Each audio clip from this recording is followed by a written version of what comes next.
Assalamualaikum warahmatullahi wabarakatuh. Saya Amelia dari kelas PAI 4D akan menjelaskan tentang pelajaran kita, yaitu statistik pendidikan tentang tabel distribusi frekuensi. Ada baiknya sebelum kita memulai pelajaran, kita semua bersama-sama membaca doa. Bismillahirrahmanirrahim.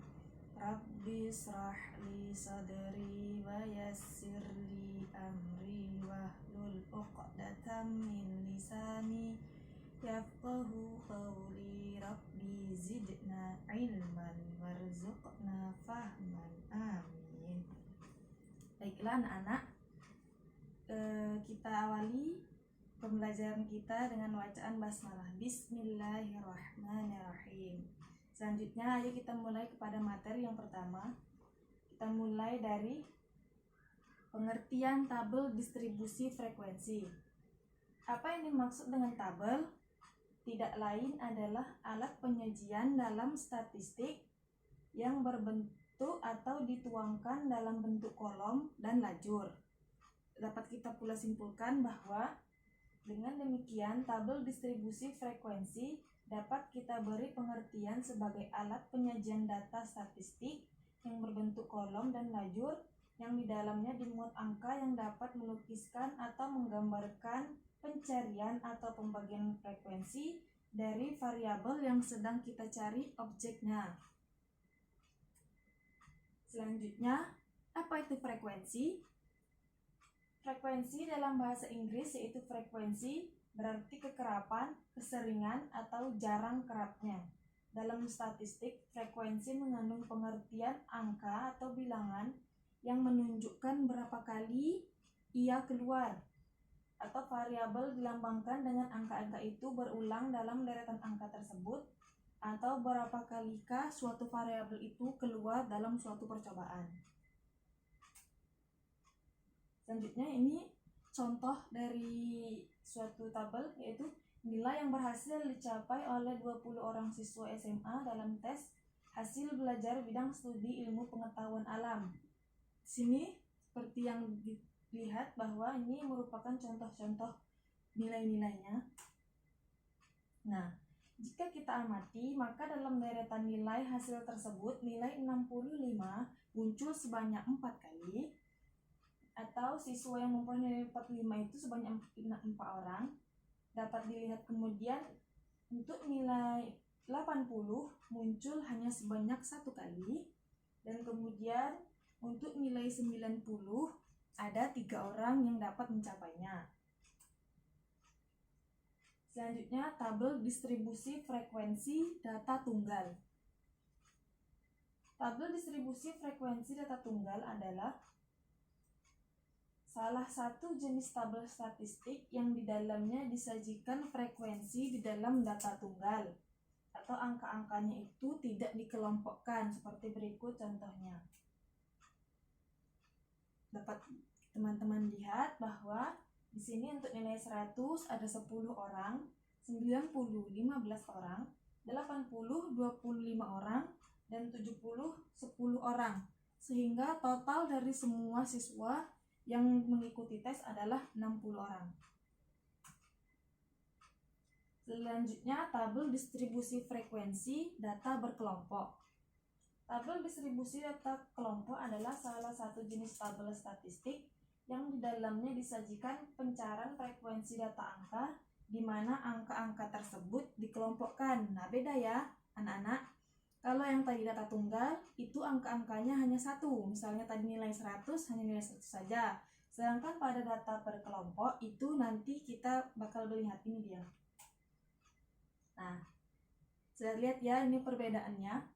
Untuk data berkelompok, yaitu mereka mengelompok-mengelompokkan untuk usianya itu. Seperti ini, untuk usia 80 sampai 84 tahun, itu terdapat 10 orang.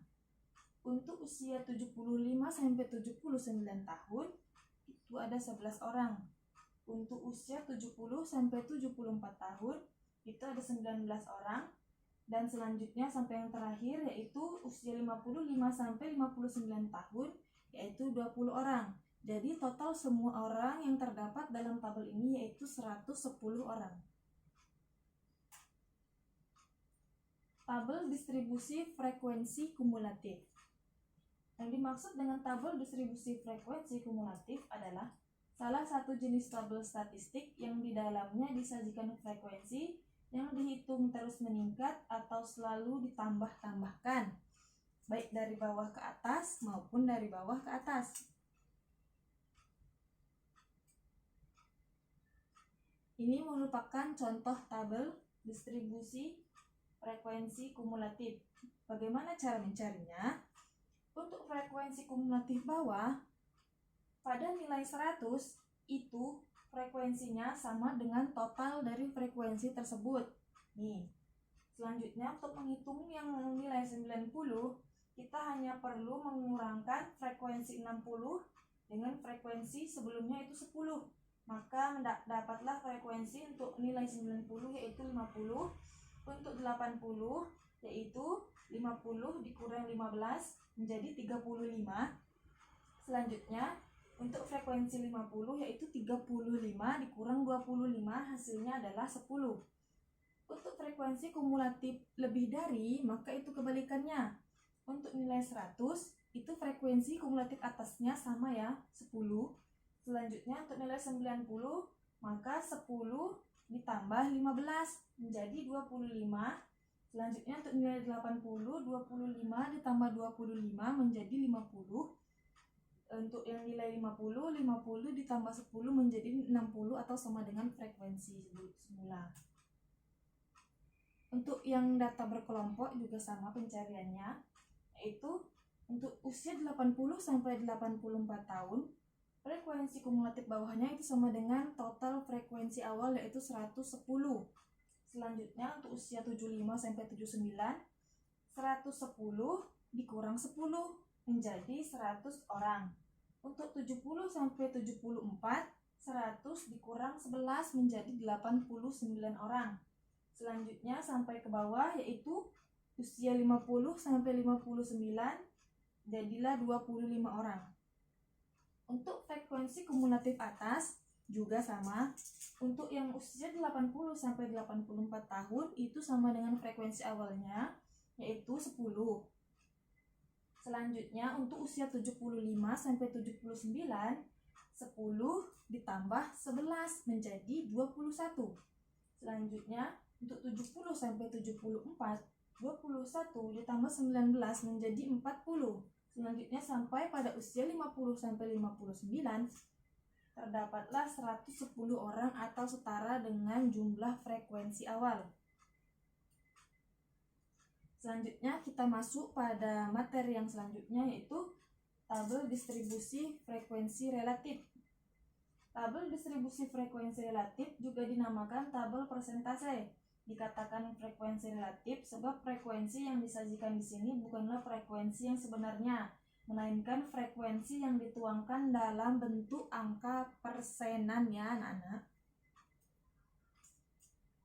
Seperti ini contohnya.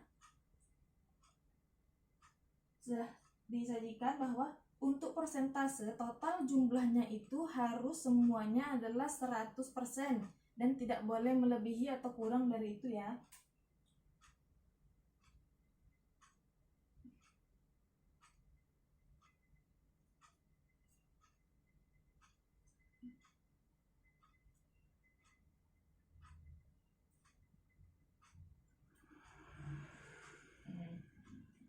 Untuk mencari frekuensi, untuk mencari persentase ini, teman-teman dapat menggunakan rumus yang telah disajikan oleh saya.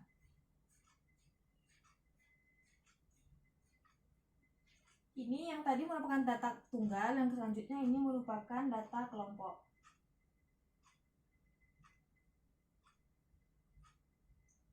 Selanjutnya kita masuk pada persentase kumulatif. Seperti halnya tabel distribusi frekuensi, tabel persentase atau tabel distribusi frekuensi relatif pun dapat diubah ke dalam bentuk persentase kumulatif atau tabel distribusi frekuensi relatif kumulatif. Bagaimana pengerjaannya? Itu sama dengan yang tadi dijelaskan, menggunakan kumulatif bawah dan kumulatif atas. Bedanya, pada yang ini itu menggunakan angka yang sudah kita presentasikan tadi ya. Nah, terlihat di sini bahwa untuk nilai 100, persentase kumulatifnya itu 25%, maka untuk kumulatif atas itu jumlah dari semua kan tadi harus 100%, maka di sini tetap harus 100 ya. Untuk yang 90, maka 100 dikurang 25 menjadi 75%. Yang 80, 75 dikurang 55 menjadi 20%. Dan yang untuk 70 itu 20 dikurang 5 menjadi 15%. Untuk kumulatif bawahnya itu sama seperti yang tadi. Untuk data kelompok juga sama. Pada usia 80 sampai 84%, kumulatif bawahnya yaitu 100. Untuk yang 75 sampai 79 yaitu 100 dikurang 10 menjadi 90%. Untuk usia 70 sampai 74 yaitu 90 dikurang 30 menjadi 30%, sampai ke bawahnya yaitu 50 sampai 59 terdapat frekuensi kumulatif bawahnya yaitu 10%. Baiklah, mungkin hanya itu yang dapat saya sampaikan pada materi ini. Untuk menutup perkuliahan kita, ada baiknya kita sama-sama membaca hamdalah dan alhamdulillah dan doa kafaratul majelis. Subhanakallahumma wa bihamdika asyhadu an la ilaha illa anta astaghfiruka wa atubu ilaik. Baiklah, saya akhiri. Wabillahi taufiq wal hidayah. Wassalamualaikum warahmatullahi wabarakatuh.